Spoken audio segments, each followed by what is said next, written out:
Last moment revision में आपका स्वागत है दोस्तों। आज से हम लोग शुरू करते हैं क्राउन बुक का ऑब्जेक्टिव। तो आज का चैप्टर है भारत का संवैधानिक विकास। ठीक, तो आज का पहला क्वेश्चन देखते हैं। भारतीय संविधान सभा का गठन किया गया था। ऑप्शन क्या है? भारत सरकार अधिनियम 1935 के अंतर्गत, ऑप्शन नंबर बी क्रिप्स योजना 1942 के अंतर्गत, कैबिनेट मिशन योजना 1946 के अंतर्गत, या भारतीय स्वतंत्रता अधिनियम 1947 के अंतर्गत। तो इसका सही आंसर होगा आपका सी। पहला का सही आंसर क्या हो जाएगा आपका सी। भारतीय संविधान सभा का गठन किसके अंतर्गत किया गया था? कैबिनेट मिशन योजना 1946 के अंतर्गत। देखिए, कैबिनेट मिशन भारत कब पहुंचा था? तो आपका कैबिनेट मिशन भारत पहुंचा था 24 मार्च 1946 को दिल्ली पहुंचा था।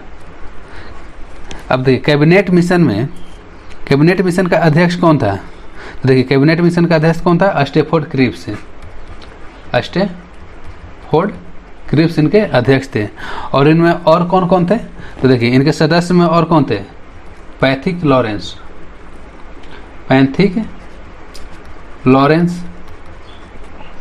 AB Alexander.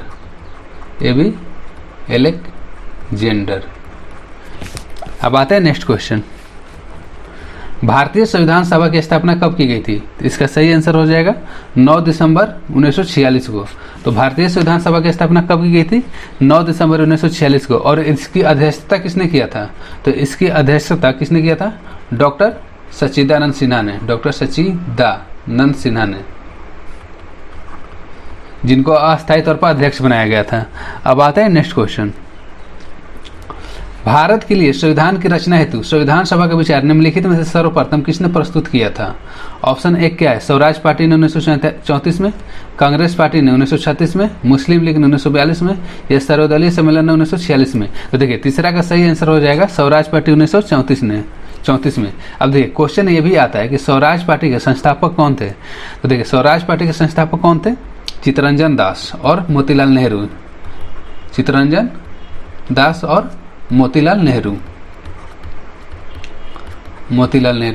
और इनका स्थापना कब हुआ था? स्वराज पार्टी का स्थापना कब हुआ था? आपका स्वराज पार्टी का स्थापना हुआ था 1 जनवरी 1923 को हुआ था।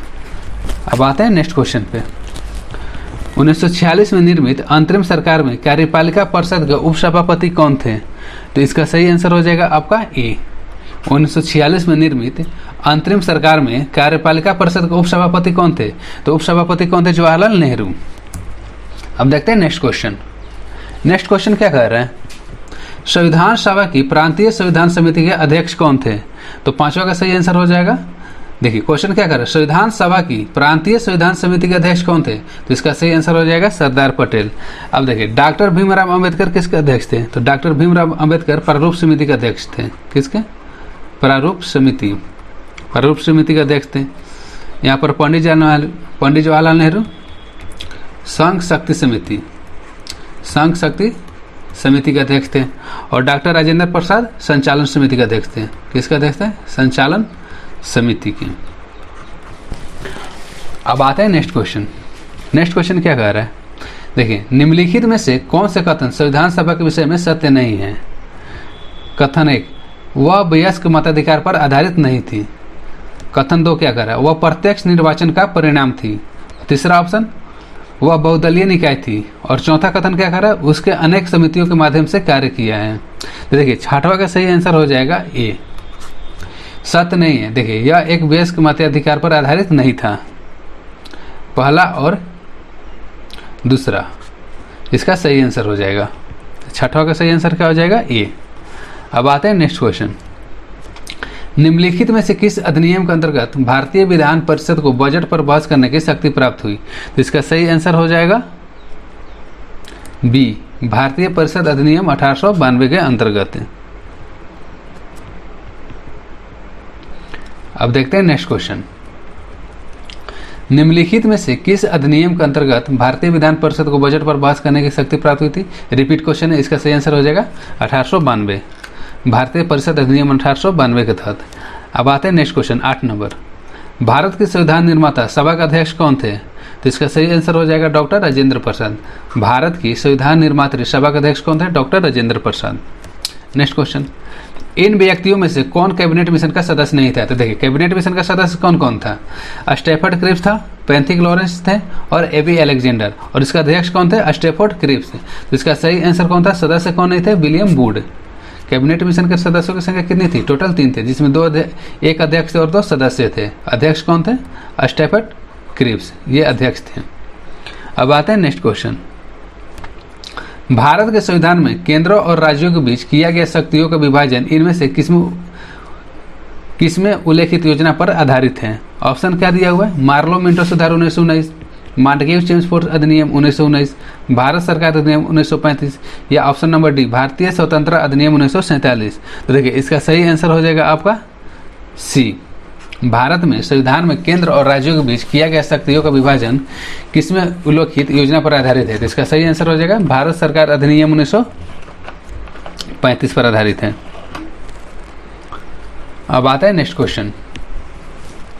निम्नलिखित में से संविधान सभा के संघ संविधान समिति का अध्यक्ष कौन था? तो 11 का सही आंसर हो जाएगा आपका जवाहरलाल नेहरू। निम्नलिखित में से संविधान सभा की संघ संविधान समिति का अध्यक्ष कौन था?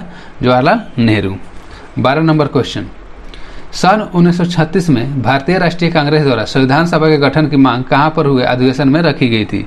तो इसका सही आंसर हो जाएगा आपका फैजपुर। क्वेश्चन क्या कर रहा है? सन 1936 में भारतीय राष्ट्रीय कांग्रेस द्वारा संविधान सभा के गठन की मांग कहां पर हुए अधिवेशन में रखी गई थी? तो इसका सही आंसर हो जाएगा Faizpur. 13 number question. Cabinet mission योजना के अंतर्गत संविधान निर्मात्री परिषद में प्रत्येक प्रांत को आवंटित सदस्य संख्या निर्धारित करने के लिए एक प्रतिनिधि कितनी जनसंख्या के अनुपात में था? तो इसका सही आंसर हो जाएगा B, option number B, 10 lakh के अनुपात में था। अब देखते हैं नेक्स्ट क्वेश्चन 14 नंबर। देखिए 14 नंबर क्वेश्चन क्या कर रहा है? निम्नलिखित में से किस अधिनियम में कलकत्ता में सर्वोच्च न्यायालय की स्थापना की गई थी? तो 14 का सही आंसर हो जाएगा आपका ये रेगुलेटिंग एक्ट 1773 के अंतर्गत। देखिए कभी कभी क्वेश्चन ये भी पूछता है कि जो 1773 रेगुलेटिंग एक्ट के तहत कोलकाता में सर्वोच्च न्यायालय की स्थापना हुई थी, उसके मुख्य न्यायाधीश कौन थे? तो इसके मुख्य न्यायाधीश कौन थे? एलिजा एम्पे। कौन थे? एलिजा एम्पे थे। देखिए 1973 के रेगुलेटिंग एक्ट की और खासियत क्या था? देखिए रेगुलेटिंग एक्ट 1773 के तहत क्या किया गया था? बंगाल के गवर्नर को बंगाल के गवर्नर जनरल कहा जाने लगा था। बंगाल गवर्नर को क्या कहा जाने लगा था? बंगाल के गवर्नर जनरल। और बंगाल के प्रथम गवर्नर जनरल कौन थे? Warren Hastings. कौन थे? Warren Hastings. ठीक, अब देखते हैं नेक्स्ट क्वेश्चन 15 नंबर क्वेश्चन क्या कर रहे हैं? निम्नलिखित में से संविधान सभा के बारे में गलत कथन कौन सा है? एक कथन दिया हुआ है, इसमें बड़ी संख्या में समितियों की मदद से काम किया और उसमें से प्रारूप समिति सबसे महत्वपूर्ण थी। ये तो सही है। अल्पसंख्यक समुदाय जैसे ईसाई, एंग्लो इंडियन और पारसियों को सभी में पर्याप्त प्रतिनिधित्व दिया गया, ये भी सही है। अब आते हैं ऑप्शन नंबर सी। इसका निर्वाचन सार्वभौमिक वयस्क मताधिकार पर आधार पर किया गया था। देखिए ऑप्शन नंबर सी गलत है। ऑप्शन नंबर डी भी सही है। इसकी चुनाव प्रक्रिया 1935 के अधिनियम के 6वें अनुसूची पर आधारित थी। यह कर संपत्ति और शैक्षणिक योग्यता के कारण मताधिकार सीमित है। इसका सही आंसर क्या हो जाएगा? सी। यानी कि इनमें से सबसे गलत तथ्य कथन कौन सा है? तो ऑप्शन नंबर सी गलत कथन है। अब आते हैं क्वेश्चन नंबर 16 पर। देखिए x को y से सम्मिलित कीजिए और सूचियों को नीचे दिए गए कूटों का प्रयोग करते हुए सही उत्तर चुनिए। तो देखिए संविधान सभा के पहले उपाध्यक्ष कौन थे? तो पहले उपाध्यक्ष कौन थे? तो संविधान सभा के पहले उपाध्यक्ष कौन थे? एच.सी. मुखर्जी थे। ठीक है। देखिए प्रारूप समिति के मूलतः एकमात्र कांग्रेसी सदस्य कौन थे? तो प्रारूप समिति के मूलतः एकमात्र कांग्रेसी सदस्य कौन थे? आपका के.एम. मुंशी थे। सी में क्या कह रहा है? राजस्थान के रियासतों का प्रतिनिधित्व करने वाले संविधान सभा के सदस्य कौन थे? तो सी का आपका आंसर हो जाएगा वी.टी. कृष्णाचारी। डी क्या कर रहा है? संघ संविधान समिति के अध्यक्ष कौन थे? तो संघ संविधान समिति के अध्यक्ष थे आपके जवाहरलाल नेहरू। तो इस तरह 16 का आंसर क्या हो जाएगा? बी हो जाएगा। यानी कि ए का क्या होगा? ए का चौथा होगा, बी का तीसरा होगा, सी का पहला होगा और डी का दूसरा होगा। अब देखते हैं नेक्स्ट क्वेश्चन। संविधान सभा में डॉक्टर B.R. अम्बेडकर की अध्यक्षता में प्रारूप समिति का गठन कब किया गया था? तो इसका सही आंसर हो जाएगा आपका 29 अगस्त 1947। प्रारूप समिति का गठन कब किया गया था? 29 अगस्त 1947 को किया गया था। और प्रारूप समिति में सदस्यों की संख्या कितनी थी? तो आपके प्रारूप समिति में सदस्यों की संख्या कितनी थी? 7 थी। Next question. भारतीय इतिहास के संदर्भ में प्रांतों से संविधान सभा के सदस्य, ऑप्शन ए क्या दिया हुआ है? उन प्रांतों के लोगों द्वारा सीधे निर्वाचित हुए थे, भारतीय राष्ट्रीय कांग्रेस तथा मुस्लिम लीग द्वारा नामित हुए थे, प्रांतीय विधानसभा द्वारा निर्वाचित हुए थे, या ऑप्शन नंबर डी सरकार द्वारा संवैधानिक मामलों में उनकी विशेषज्ञता के लिए चुने गए थे। तो देखिए 18 का सही आंसर क्या होगा? प्रांतीय विधानसभा द्वारा निर्वाचित हुए थे। 19 नंबर क्वेश्चन। भारतीय संविधान का प्रथम प्रारूप किसने तैयार किया गया था किसके द्वारा? तो 19 का आपका सही आंसर हो जाएगा B.N. राव द्वारा। भारतीय संविधान का प्रथम प्रारूप तैयार किसने किया था? तो आपको किसने किया था? B.N. राव द्वारा। अब आते हैं नेक्स्ट क्वेश्चन। भारत का संघीय न्यायालय निम्नलिखित में से किस वर्ष में स्थापित किया गया था? तो देखिए भारत का संघीय न्यायालय कब स्थापित किया गया था? 1937 में स्थापित किया गया था। 21 नंबर क्वेश्चन देखते हैं।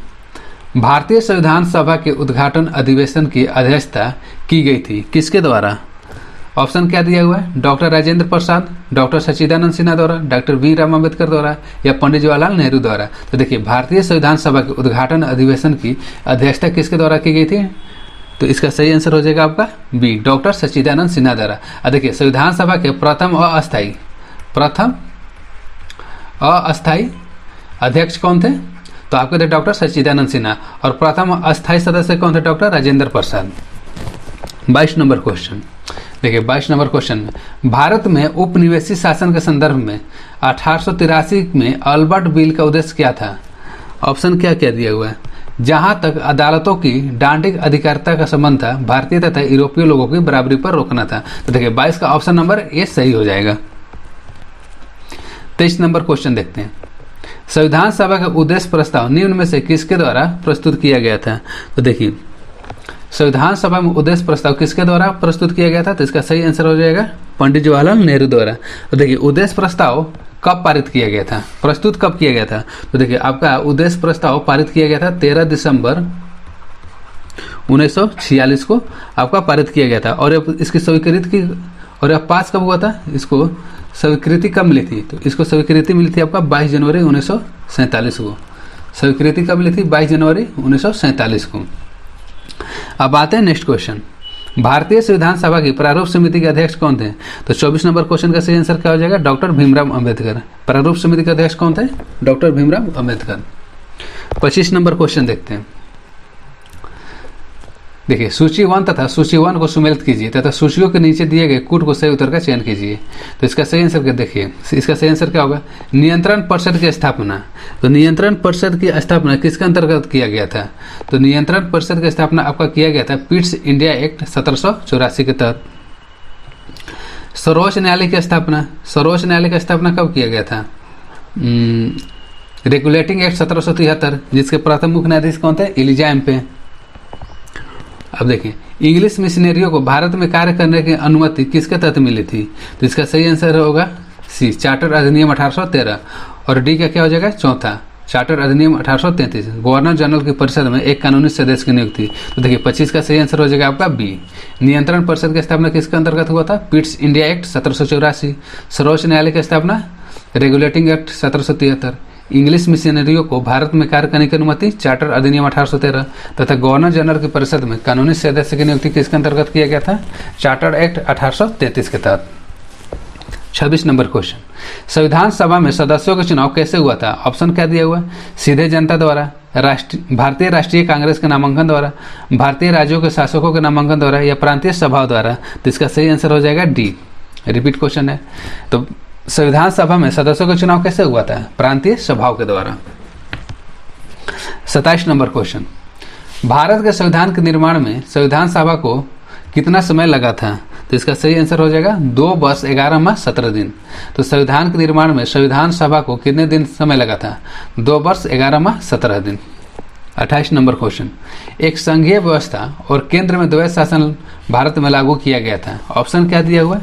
1909 के अधिनियम द्वारा, 1919 के अधिनियम द्वारा, या 1935 के अधिनियम द्वारा, या उपयुक्त में से कोई नहीं। तो देखिए, संघीय व्यवस्था और केंद्र में द्वैत शासन भारत में किस अधिनियम द्वारा लागू किया गया था? तो इसका सही आंसर हो जाएगा 1935 के अधिनियम द्वारा। देखिए, 1909 के अधिनियम को क्या कहा जाता है? 1909 के अधिनियम को कहा जाता है मार्ले मिंटो सुधार। इसको क्या बोला जाता है? मार्ले मिंटो सुधार। और 1919 का अधिनियम को क्या बोला जाता है? मांटेगेउ चेम्सफोर्ड सुधार बोला जाता है। चेम्सफोर्ड सुधार बोला जाता है। 29 नंबर क्वेश्चन देखते हैं। देखिए, भारतीय संविधान के निर्माण से संबंधित निम्नलिखित कथनों में से कौन सही है? ऑप्शन नंबर ए क्या दिया हुआ है? पंडित नेहरू के उद्देश्य प्रस्ताव का जो संविधान सभा द्वारा स्वीकार किया गया था, संविधान के निर्माण पर असर था। ऑप्शन नंबर 1 सही होगा। ऑप्शन 2 क्या कह रहा है? उद्देश्य का बहुत महत्वपूर्ण उद्देश्यों की पूर्ति करती है, यह भी सही है। संविधान को भारत के लोगों ने आदेशित किया था, यह भी सही है। ऑप्शन नंबर 4 क्या कह रहा है? राज्य के मुखिया को लोग प्रत्यक्ष रूप से निर्वाचित करते हैं। देखिए, राज्य के मुखिया को लोग प्रत्यक्ष रूप से निर्वाचित नहीं करते हैं। हम लोग किसका निर्वाचन करते हैं? हम लोग विधायक का निर्वाचन करते हैं, और विधायक मिलकर राज्य के मुखिया का निर्वाचन करते हैं। तो चौथा नंबर ऑप्शन गलत हो जाएगा। तो 29 का सही आंसर हो जाएगा ए। 1 और 2, 1, 2, 3 सही है। 29 नंबर क्वेश्चन, भारतीय संविधान के निर्माण से संबंधित निम्नलिखित कथनों में से कौन सही है? रिपीट क्वेश्चन, इसका सही आंसर क्या हो जाएगा? ए। 1 और 2, 3। अब देखिए, नेक्स्ट क्वेश्चन क्या कर रहा है?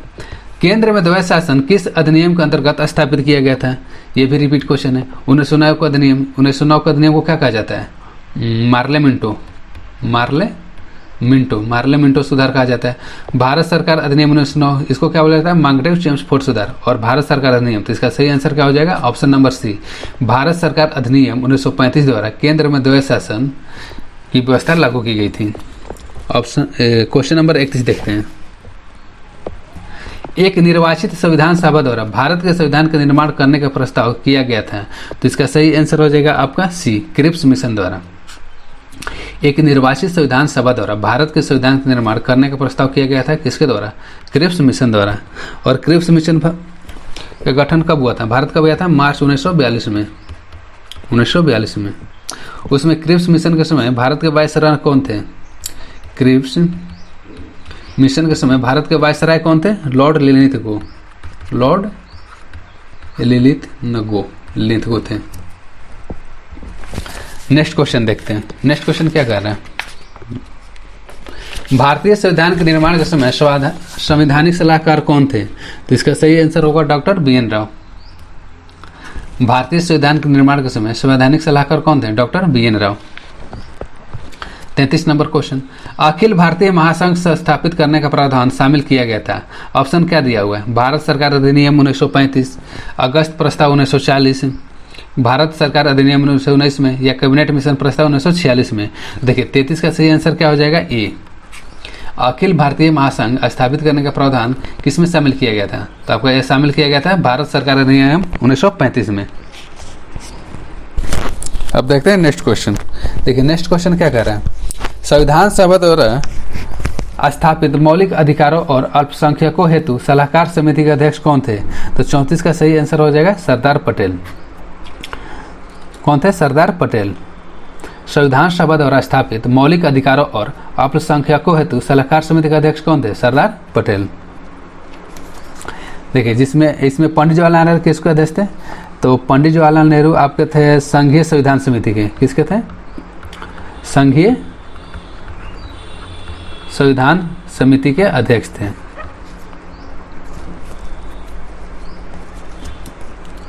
नेक्स्ट क्वेश्चन देखते हैं, 35 नंबर। निम्नलिखित अधिनियमों में से किस अधिनियम के फलस्वरूप बर्मा भारत से अलग हुआ था? देखिए, इसका सही आंसर क्या हो जाएगा? Government of India act 1935, GOI act, Bharat सरकार अधिनियम 1935 के तहत। नेक्स्ट क्वेश्चन, 1919 के भारत शासन अधिनियम की निम्नलिखित में से कौन सी प्रमुख विशेषताएं थी? ऑप्शन नंबर 1 क्या कह रहे हैं? प्रांतों की कार्यकारी सरकार में द्वैत शासन की व्यवस्था की गई थी। बिल्कुल की गई थी। मुसलमानों के लिए पृथक सांप्रदायिक निर्वाचन मंडल की व्यवस्था की गई थी। ये नहीं हुआ था। देखिए, मुसलमानों के लिए पृथक सांप्रदायिक निर्वाचन मंडल की स्थापना व्यवस्था कब किया गया था? यह 1909 में ही हो गया था। और 1909 में किसके द्वारा किया गया था? मार्ले मिंटो सुधार अधिनियम के तहत। मार्ले मिंटो सुधार अधिनियम के तहत। इसीलिए मिंटो को क्या कहा जाता है? मार्ले मिंटो को क्या कहा जाता है? भारत में सांप्रदायिक चुनाव का जनक कहा जाता है। ऑप्शन नंबर 3 क्या कह रहा है? केंद्र सरकार द्वारा केंद्र द्वारा प्रांतों के विधायिनी शक्ति का हस्तांतरण। तो देखिए 36 नंबर का कौन कौन सा सही है? इसका पहला और तीसरा ऑप्शन सही है। तो इस हिसाब के इसका सही आंसर क्या हो जाएगा? सी, 1 और 3। अब देखते हैं नेक्स्ट क्वेश्चन। भारतीय संविधान को बनाने हेतु भारतीय संविधान सभा के कुल कितने अधिवेशन हुए थे? तो देखिए, भारतीय संविधान को बनाने हेतु भारतीय संविधान सभा के कुल कितने अधिवेशन हुए थे? तो इसका सही आंसर हो जाएगा 12। 37 का सही आंसर होगा 12। डॉक्टर भीमराव अंबेडकर की अध्यक्षता में संविधान सभा की प्रारूप समिति में कितने अन्य सदस्य थे? देखिए, डॉक्टर भीमराव अंबेडकर को मिलाकर टोटल कितने थे? 7 थे। लेकिन क्वेश्चन क्या कर रहा है? डॉक्टर भीमराव अंबेडकर की अध्यक्षता में संविधान सभा की प्रारूप समिति के कितने अन्य सदस्य थे? तो इसका सही आंसर हो जाएगा 38 के बी, यानी कि से। और देखिए, प्रारूप समिति के कौन कौन से सदस्य थे? पहला तो हो जाएगा डॉक्टर भीमराव अंबेडकर। डॉक्टर भीमराव अंबेडकर ये क्या थे? इसके अध्यक्ष थे प्रारूप समिति के। एक थे एन गोपाल स्वामी अयंगर। एन गोपाल स्वामी अयंगर थे। तीसरा कौन थे? अल्लादी कृष्ण स्वामी अयंगर। अल्लादी कृष्ण स्वामी अय्यर। अल्लादी कृष्ण स्वामी अय्यर। एक और कौन थे? कन्हैया लाल मणिकलाल मुंशी। कन्हैया लाल मणिकलाल मुंशी। इन्हें को क्या बोला जाता है? के एम मुंशी बोला जाता है। K M Munshi. Syed M D Saadulla. Syed M D Saadulla. Syed M D Sadulla.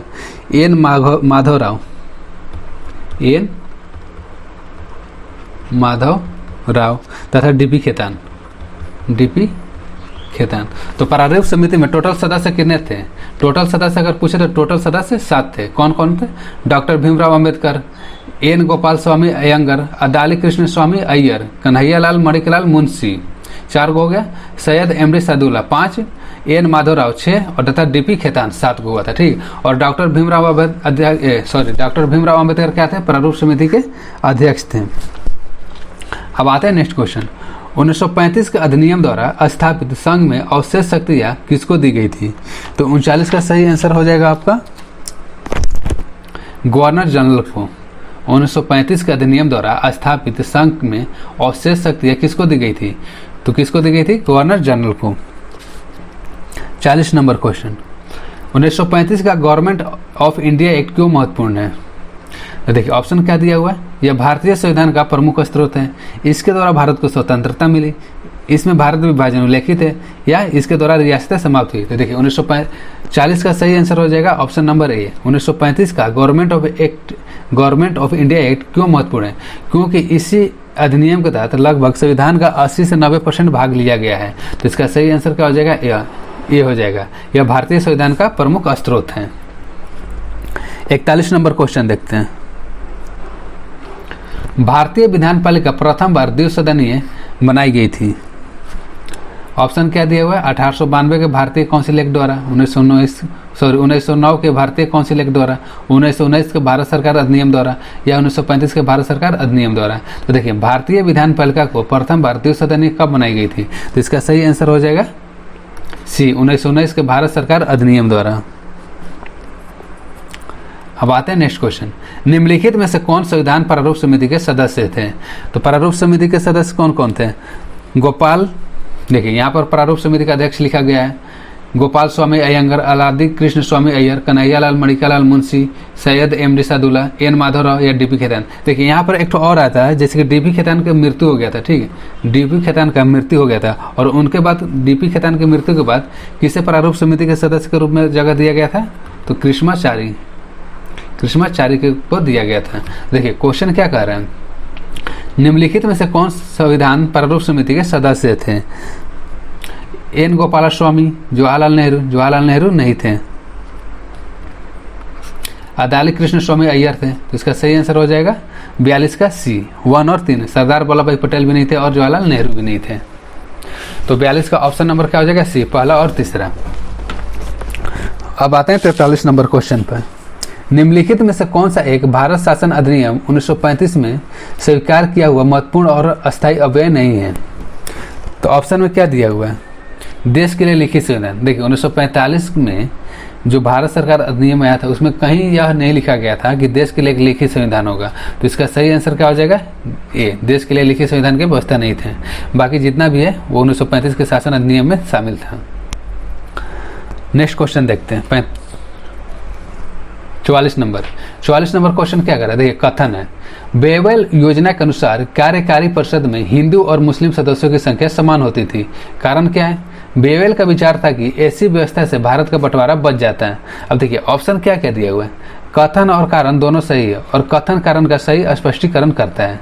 B में क्या दिया हुआ है? कथन और कारण दोनों सही है किंतु कथन कारण का सही स्पष्टीकरण नहीं है। सी में क्या दिया हुआ है? कथन सही है पर कारण गलत है। डी में कथन गलत है और पर कारण सही है। तो 44 का आपका सही आंसर हो जाएगा सी, कथन सही है पर कारण गलत है। बेवेल योजना के अनुसार कार्यकारी परिषद में हिंदू और मुस्लिम सदस्यों की संख्या समान होती थी, ये कथन सही है, लेकिन जो इसका कारण दिया हुआ है, रीजन दिया हुआ वो गलत है। अब आते हैं 45 नंबर क्वेश्चन। राष्ट्रपति की अध्यादेश निर्गत करने की शक्ति प्रेरित है। ऑप्शन क्या दिया हुआ है? भारत सरकार अधिनियम 1919, भारत सरकार अधिनियम 1935, भारत सरकार अधिनियम 1909 तथा भारत सरकार अधिनियम 1947। तो 45 का सही आंसर हो जाएगा आपका बी, भारत सरकार अधिनियम 1935 के तहत। अब आते हैं नेक्स्ट क्वेश्चन 46 नंबर। संविधान पांडुलेखन समिति का निम्न में से कौन सा सदस्य नहीं था? तो देखिए संविधान पांडुलेखन समिति का निम्नलिखित में से कौन सा सदस्य नहीं था? तो इसका सही आंसर हो जाएगा जवाहरलाल नेहरू। जवाहरलाल नेहरू इसके सदस्य नहीं थे। 47 नंबर क्वेश्चन। निम्नलिखित में से कौन अगस्त 1946 में गठित प्रथम अंतरिम राष्ट्रीय सरकार का सदस्य नहीं था? देखिए प्रथम अंतरिम राष्ट्रीय सरकार का गठन कब हुआ था? ये आपका हुआ था 2 सितंबर 1946 को हुआ था। तो इसमें क्वेश्चन क्या कर रहा है? प्रथम अंतरिम राष्ट्रीय सरकार का सदस्य नहीं था। तो 47 का सही आंसर हो जाएगा सी, डॉक्टर एस राधाकृष्णन। देखिए जो सी राजागोपालाचारी थे वो कौन सा मंत्रालय था उनका? शिक्षा मंत्रालय था। डॉक्टर राजेंद्र प्रसाद के पास था आपका खाद्य एवं कृषि मंत्रालय तथा जगजीवन राम श्रम मंत्रालय। तो क्वेश्चन क्या कह रहा था? निम्नलिखित में से कौन अगस्त 1946 में गठित प्रथम अंतरिम राष्ट्रीय सरकार का सदस्य नहीं था? तो इसका सही आंसर हो जाएगा डॉक्टर एस राधाकृष्णन, सर्वपल्ली राधाकृष्णन। ठीक है, देखिए क्वेश्चन ये भी पूछ सकता है कि सी राजागोपालाचारी को कौन सा विभाग मिला था? तो सी राजागोपालाचारी को शिक्षा विभाग मिला था। डॉक्टर राजेंद्र प्रसाद को खाद्य एवं कृषि मंत्रालय मिला था तथा जगजीवन राम को श्रम मंत्रालय मिला था। अब आते हैं नेक्स्ट क्वेश्चन 48 नंबर। निम्नलिखित में से एक भारत सरकार अधिनियम 1935 की मुख्य विशेषताओं में से नहीं थी। ये ऑप्शन में क्या दिया हुआ है? इस अधिनियम में अखिल भारतीय महासंघ का प्रावधान था, बिल्कुल था। तो ऑप्शन नंबर ए सही है। देखिए अब भी क्या करा? अवशिष्ट विषय प्रांत विधायकों को आवंटित किए गए थे। देखिए जो ऑप्शन नंबर बी है वो गलत है। यह प्रांतीय स्वायत्तता के सूत्रपात का संकेत था। डी में क्या कर रहा है? इसने प्रांतीय स्तर पर द्वैध शासन प्रणाली को समाप्त कर केंद्र में द्वैध शासन लागू किया था। तो देखिए 48 का क्वेश्चन क्या कर रहा था? निम्नलिखित में से भारत सरकार अधिनियम 1935 की मुख्य विशेषताओं में से नहीं थे। तो मुख्य विशेषता इनमें से नहीं थी, कौन सा था? बी, अवशिष्ट विषय प्रांतीय विधायकों को आवंटित किए गए थे। तो इसका सही आंसर हो जाएगा बी। अब आते हैं नेक्स्ट क्वेश्चन। संविधान सभा के चुने हुए अस्थायी अध्यक्ष कौन थे? तो देखिए अस्थायी अध्यक्ष कौन थे? डॉक्टर राजेंद्र प्रसाद। और अगर क्वेश्चन यह पूछता है कि अस्थायी अध्यक्ष कौन थे? डॉक्टर सच्चिदानंद सिन्हा। क्वेश्चन नंबर 50 देखते हैं। निम्नलिखित कथनों में से कौन से संविधान सभा के गठन के बारे में सही है? संविधान सभा के सदस्यों का चयन 1946 के प्रांतीय चुनाव के आधार पर किया गया था, सही है। देशी राज्यों के प्रतिनिधित्व को संविधान सभा में सम्मिलित नहीं किया गया था। देखिए ये ऑप्शन गलत है। तीसरा नंबर ऑप्शन क्या कर रहा है, संविधान सभा के भीतर विचार विमर्श जनता द्वारा व्यक्त की गई राय से प्रभावित नहीं होता है, ये भी गलत है। चौथा नंबर क्या कर रहे हैं, सामूहिक सहभागिता का भाव उत्पन्न करने के लिए जनता से सुझाव मांगे गए थे। देखिए 50 का सही आंसर हो जाएगा, पहला और चौथा सही है, तो ऑप्शन देखते हैं। इसका सही आंसर हो जाएगा डी, पहला और चौथा सही है। 51 नंबर क्वेश्चन देखते हैं, भारतीय संविधान को अपनाया गया था किसके द्वारा? ऑप्शन क्या है, संवैधानिक सभा द्वारा, ब्रिटिश संसद द्वारा, गवर्नर जनरल द्वारा या भारतीय संसद द्वारा। देखिए इस तरह का क्वेश्चन बहुत ही कंफ्यूजन क्रिएट करता है। क्वेश्चन क्या कर रहा है, भारतीय संविधान को अपनाया गया था, तो भारतीय संविधान को किसके द्वारा अपनाया गया था? तो इसका सही आंसर हो जाएगा ए, संवैधानिक सभा द्वारा। अब आते हैं नेक्स्ट क्वेश्चन, भारतीय संविधान को संविधान सभा द्वारा कब अंगीकृत किया गया था? तो इसका सही आंसर हो जाएगा ए, 26 नवंबर 1949 को अंगीकृत किया गया था। और इसको लागू कब किया गया था? तो इसको लागू किया गया था 26 जनवरी 1950 को लागू किया गया था। अब देखते हैं 52 नंबर क्वेश्चन, भारतीय संविधान को संविधान सभा द्वारा कब अंगीकृत किया गया था? रिपीट क्वेश्चन है, 26 नवंबर 1949 को, और लागू कब हुआ था? 26 जनवरी 1950 को। 53 नंबर क्वेश्चन, भारत के संविधान में केंद्र और राज्यों के बीच किए गए शक्तियों का विभाजन इनमें से किसमें उल्लेखित योजना पर आधारित है? ऑप्शन क्या दिया हुआ है, मार्ले मिंटो सुधार 1909, मांडगेव चेम्सफोर्ड सुधार 1919, ऑप्शन सी भारत सरकार अधिनियम 1935, या ऑप्शन नंबर डी भारतीय स्वतंत्रता अधिनियम 1947। तो देखिए इसका सही आंसर हो जाएगा सी, जो भारत में संविधान में, ठीक, भारत के संविधान में केंद्र और राज्यों के बीच किए गए शक्तियों का विभाजन निम्नलिखित किस योजना पर आधारित है? तो भारत सरकार अधिनियम 1935 पर आधारित है। 54 नंबर क्वेश्चन देखते हैं, भारत के संविधान सभा ने राष्ट्रीय ध्वज को सर्वप्रथम कब स्वीकार किया था? तो इसका सही आंसर होगा 22 जुलाई 1947 को।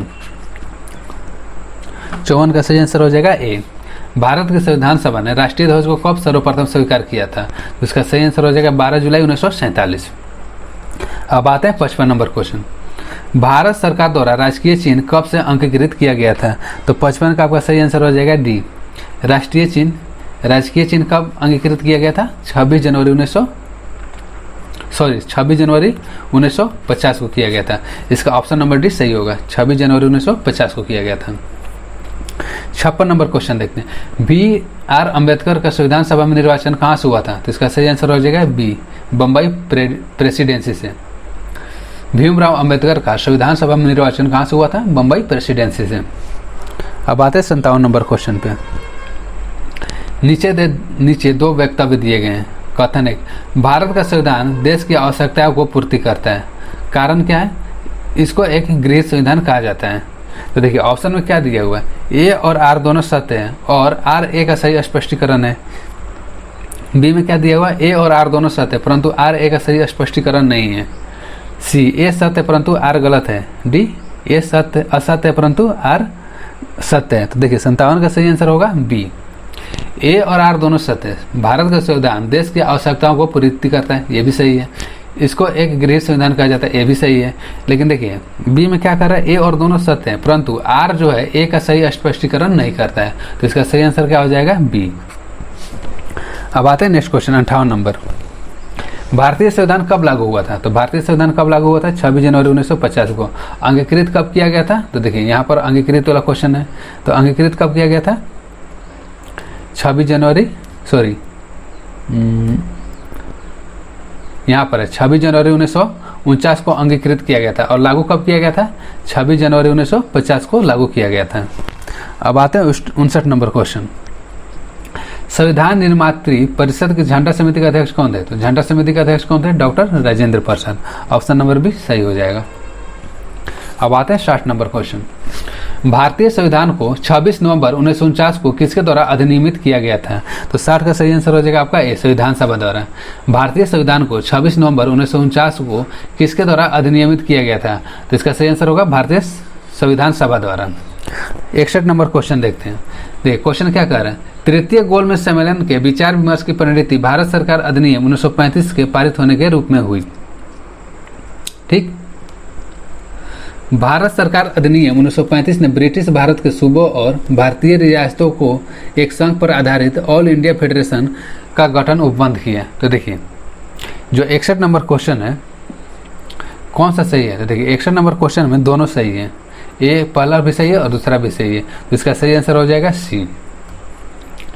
61 का सही आंसर होगा सी, 1 और 2 दोनों। अब आते हैं 62 नंबर क्वेश्चन पे। निम्नलिखित कथनों पर विचार कीजिए। भारत की संविधान सभा ने राष्ट्रीय ध्वज का प्रारूप 22 जुलाई 1947 को अपनाया था, यानी कि ये तो सही है। राष्ट्रीय ध्वज के बीच में चक्र में 21 तिलियां नहीं, 24 तिलियां होती हैं। कितने होती हैं? 24। ऑप्शन नंबर 3 क्या कह रहा है? कथन 3 क्या कह रहा है? राष्ट्रीय ध्वज की चौड़ाई और लंबाई का अनुपात कितना होता है? देखिए चौड़ाई और लंबाई का अनुपात होता है आपका 4:3 होता है, ठीक है। और ये अनुपात किसका दिया हुआ है? लंबाई और चौड़ाई का दिया हुआ है। तो इस तरह से 62 का सही आंसर क्या हो जाएगा? ऑप्शन नंबर बी, केवल एक ही सही है। 63 नंबर क्वेश्चन। संविधान को 26 जनवरी के दिन लागू करने का निर्णय इसलिए किया गया था क्योंकि, ऑप्शन में क्या है? कांग्रेस ने इस तिथि को 1930 में स्वतंत्रता दिवस के रूप में मनाया था। देखिए इसका सही आंसर ए ही होगा, क्योंकि 26 जनवरी को इसलिए चुना गया था क्योंकि 26 जनवरी 1930 को कांग्रेस द्वारा स्वतंत्रता दिवस के रूप में मनाया गया था। तो 63 का सही आंसर हो जाएगा ए। 64 नंबर क्वेश्चन। किस वर्ष में जन गण मन को भारत के राष्ट्रगान के रूप में अपनाया गया था? तो इसका सही आंसर हो जाएगा 1950 में। और कब अपनाया गया था? 24 जनवरी 1950 को, जस्ट संविधान लागू होने से 2 दिन पहले। 65 नंबर क्वेश्चन। संविधान सभा में वयस्क मताधिकार को 15 वर्ष के लिए स्थगित करने की बात किसने कही थी? तो इसका सही आंसर हो जाएगा मौलाना आज़ाद ने। संविधान सभा में वयस्क मताधिकार को 15 वर्ष के लिए स्थगित करने की बात किसने कही थी? मौलाना आज़ाद ने कही थी। 66 नंबर क्वेश्चन देखते हैं। किसने कहा था संविधान सभा कांग्रेस थी और कांग्रेस भारत था? तो ये कहा था किसने? ऑस्टिन ने कहा था। किसने कहा था कि संविधान सभा कांग्रेस थी और कांग्रेस भारत था? किसने कहा था? ऑस्टिन ने कहा था। नेक्स्ट क्वेश्चन देखते हैं, इसका तो सही आंसर ऑस्टिन हो जाएगा। निम्नलिखित में से किसने सुझाव दिया था कि भारत के स्वतंत्रता के बाद भारतीय राष्ट्रीय कांग्रेस को एक राजनीतिक दल के रूप में भंग कर देना चाहिए था? इसका सही आंसर हो जाएगा महात्मा गांधी। महात्मा गांधी ने कहा था कि भारतीय स्वतंत्रता के बाद राष्ट्रीय कांग्रेस को एक राजनीतिक दल के रूप में भंग कर देना चाहिए। 68 नंबर क्वेश्चन। भारतीय संविधान सभा में कुल कितनी महिला सदस्य थी? तो देखिए भारतीय संविधान सभा में टोटल 15 महिला सदस्य थी। अब आते हैं 69 नंबर क्वेश्चन। अपनी राष्ट्रवादी प्रतिक्रिया में भारतीय संविधान के निर्माताओं में अल्पसंख्यकों के हितों तथा भावनाओं के महत्व को कम करके आंका है, यह कथन किसका है? तो देखिए यह कथन किसका है? आइवर जेनिंग्स का। ठीक है, आज का सेशन यहीं तक रहने देते हैं। आई होप आपको यह वीडियो अच्छा लगा होगा। अगर आपको यह वीडियो अच्छा लगा है तो अपने दोस्तों के साथ शेयर जरूर कीजिएगा। वीडियो को लास्ट तक देखने के लिए धन्यवाद। ऐसे ही बने रहिए लास्ट मोमेंट रिवीजन के साथ।